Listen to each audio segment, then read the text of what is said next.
Welcome to the Cars and Beds, Cars and Coffee at the Larz Anderson Museum here in Brookline, Massachusetts. Sean and I are here, as are thousands of our Cars and Beds fans. A lot of really incredible cars. We're going to go do some car spotting because there's some of the coolest cars, period, here at our Cars and Coffee, including the Scuderia and many, many, many others. Look at this color. The owner showed up with his kid, which is awesome. That is a in a very, Scuderia. very cool thing. Imagine being a kid in a car seat and riding in a Scuderia. I know.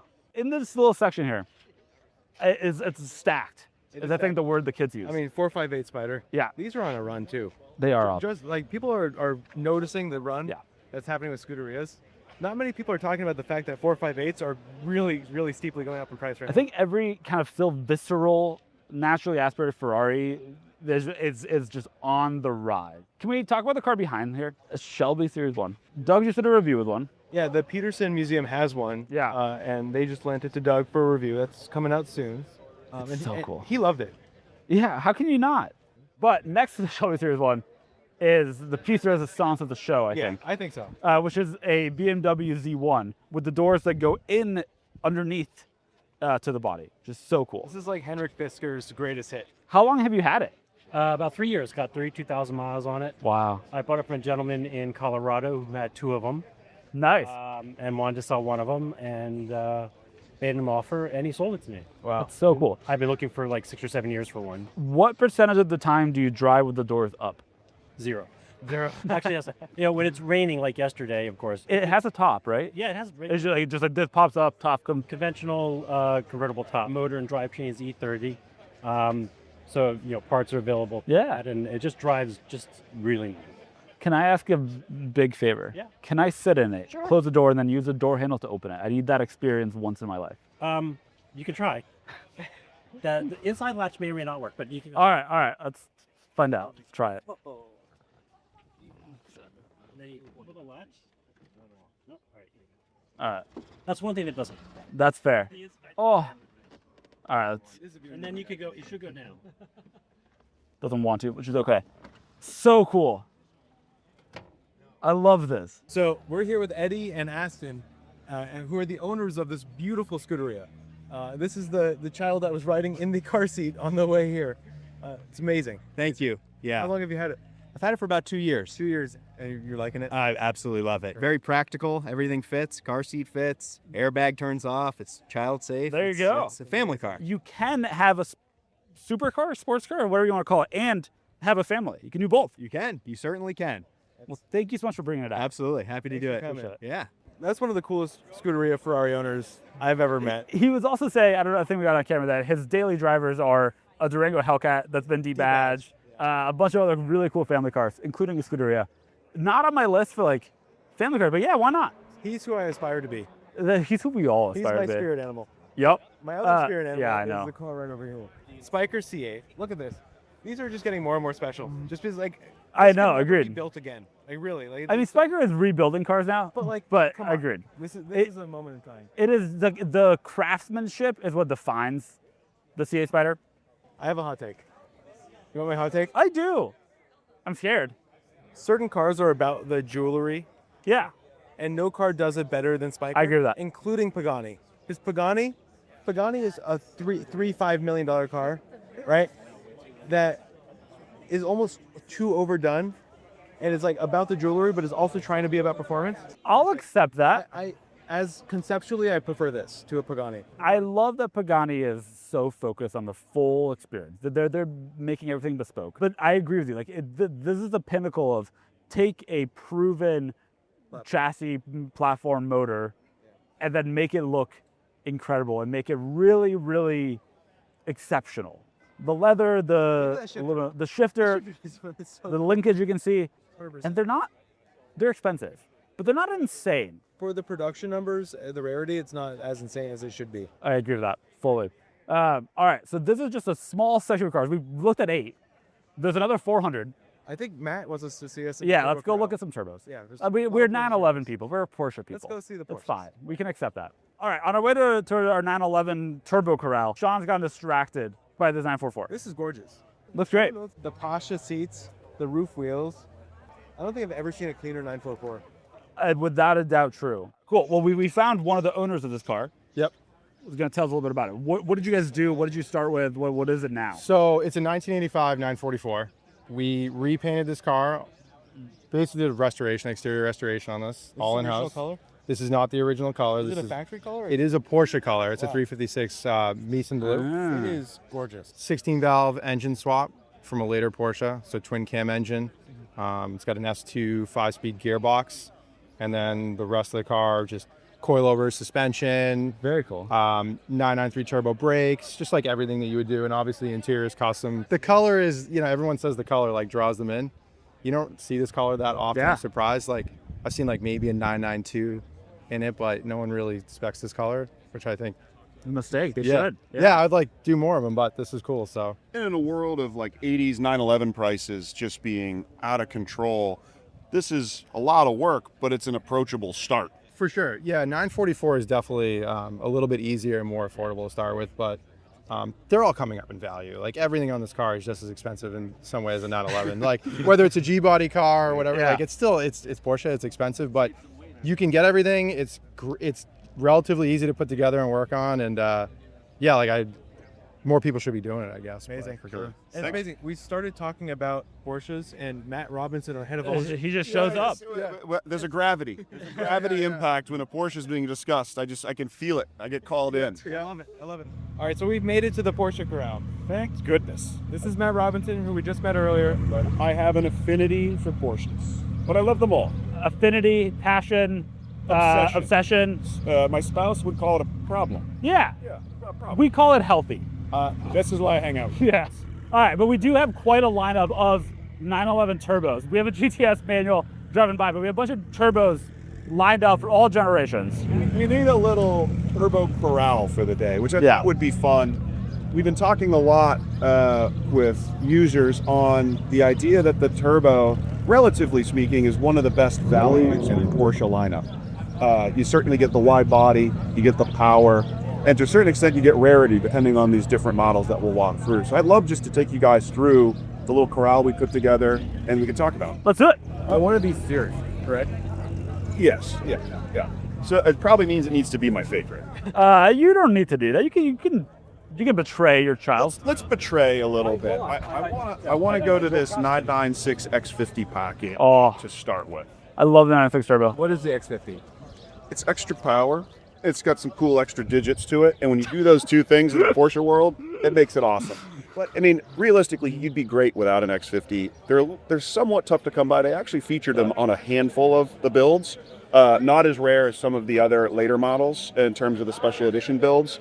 But for this one, you get the hopped up power from a different turbo, and the look's not dramatically different, but to me, the color on this specific example also is just special. Next to it, we do have a 997 turbo. Let's do 997s. The 997 turbo is such an interesting story because as the 997 GT3s, which are now moved to this stratospheric land of, for the collector in the garage, only comes out once a year.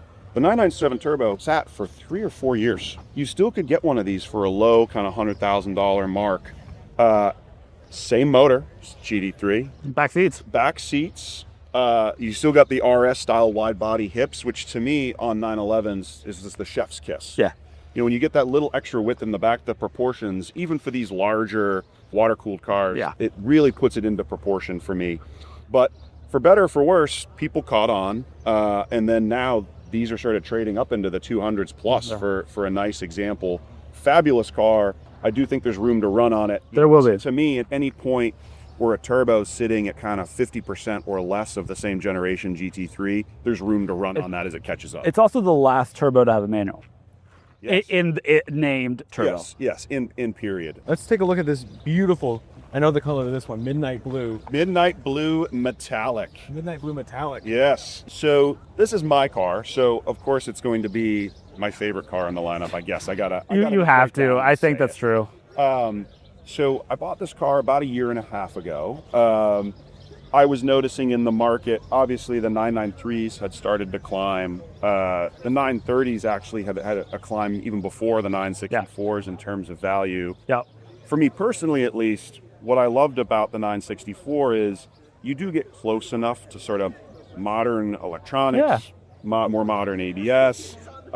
You do get a little bit of suspension changes. The motor is slightly revised versus the 930, but this is the last of that sort of, to me at least, raw, air-cooled turbo. You know, the 993 obviously all-wheel drive and all of those sorts of things. So to me at least, not only did I love the idea of the car, but also from just a valuation perspective, I said, this is a car I'm going to love, I'm going to enjoy it for a bunch of years, but I'm not going to go wrong money-wise on it. I added 996 buckets, full motor out rebuild, full suspension refresh.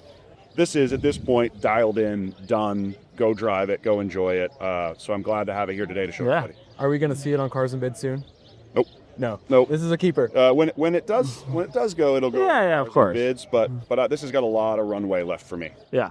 All right, let's keep walking around. Thanks, Really guys. appreciate it. Appreciate you coming and looking at them. Thank you. All right, we have a bunch of cars here at the event that are both incredibly cool and currently live on the site. By the time you're watching this, they will have all ended, but you can search just in the keywords, put Larz, and you'll find it. But we got a Gravity, you got an LS, you got an F10 M5, an M4 GTS, special car. They made 800 something. So I have a question. Yeah. We're very far from San Diego right now. Yeah. But if you had to bid on one car to drive home, which one would you bid on to drive There's a home? Cadillac CTS-V wagon that is a 6-speed manual CTS-V wagon. I just go there. I love wagons, obviously. Love powerful wagons. And this is the only powerful wagon that I can think of in the modern era that came with a manual transmission from the factory. All right. Hold on. Boss 302. Boss 302 is a This good is car. like the most special It's a nice Boss Mustang. 302 It's like too. the sweet spot of Mustangs. We just did a track day with a more modern. Oh, yeah. I think you could save a lot of money and have something that's really special that kind of wows at car shows. And Yep. it's very special on the track. Yep. With this. Is it as fast as a new one? No. No, but who cares? Really, look at This is, by the way, unmodified, 14,000 miles. Unmodified 14,000 miles. Yeah. This is such you a special- you owned a S197. Yeah, this is The prior gen. The prior gen to this. But when I owned mine, these were new, and Yeah. this was like the Halo car. Yeah. So I have Still such a is. sweet spot for these cars. There's a couple of Boss 302s here at the show, Yeah, which is really cool. they're really I want to look at the Quattro over here. Oh yes. You're an Audi guy. Let's go see. At the Velocity Invitational event, we had a different Quattro build. That one had an RS2 crate engine in it. That one was obviously fully caged, fully track ready. This is so incredibly cool. If I lived in New England, Yeah. this is like Yeah. the car to me. I would have a Saab 900, Yeah. an OG Saab 900, and this. Yeah. That would be the combination. We peaked in the 80s. I mean, obviously for us, it's cars we would see growing up and less after growing up. But so special. This show's insane. It's very crowded. Yeah. And it also looks like the website. Like if you Yeah. scroll the website, this looks like what Cars and Bids Yeah. looks like, which is really cool. Are you going to agree with me that that's the pinnacle of Toyota?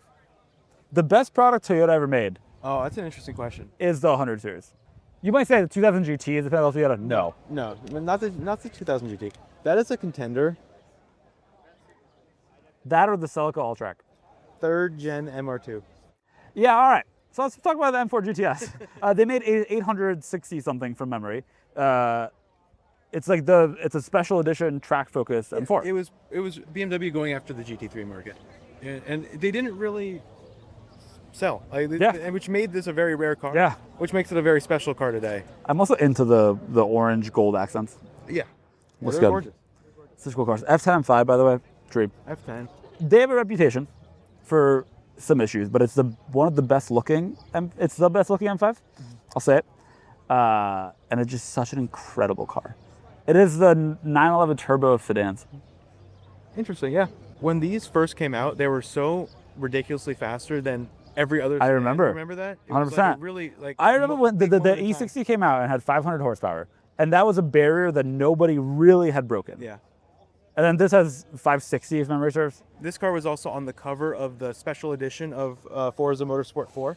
I- If you bought the standard edition, it was a 458. But if you bought the special edition of the game, They upgraded it to it an had the- F10 yeah, M5. it had the F10 M5 Gotta on love the it. cover.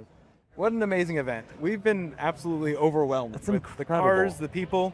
Everybody's been so nice and kind. Thank you to everybody that came out and that watches the podcast every week. That also agrees with me that producer Sean should be on it more often. It's been really cool. It's been a recurring theme. Very cool. It's been so cool. Also, we said this before with the cars that are live right now, but the variety of car here is just what makes Cars and Bits so great. There's Enthusiasts. GT3 RS. There's a lot of. Then there's the GTV and there's Volvo, and everybody that's been coming up has had such incredible car stories and such incredible car passion. Yeah. Thank you so much for coming out. Thank you so Yeah. much for watching. Thank you to the Larz Museum, which is incredible. Have you been inside? Yes. They have a Carrera GT, they have 2 Countachs, they have 4 GT, and then the basement is all the cars that the Larz family had from the invention of the automobile. It's amazing. I can't wait So to cool. come back next year. Yeah. We're definitely gonna do this. And then be back at other events. We're gonna keep doing more and more events because it is both such a joy and just so incredible to connect with all of you that are watching. So thank you for watching. Thank you for coming out to the events when they're near you. Stay tuned for many, many, many more to come. And Make come sure see you us check it at the out. next one. Yeah. Come say hi. It's been really Yeah. wonderful. Please do. Goodbye.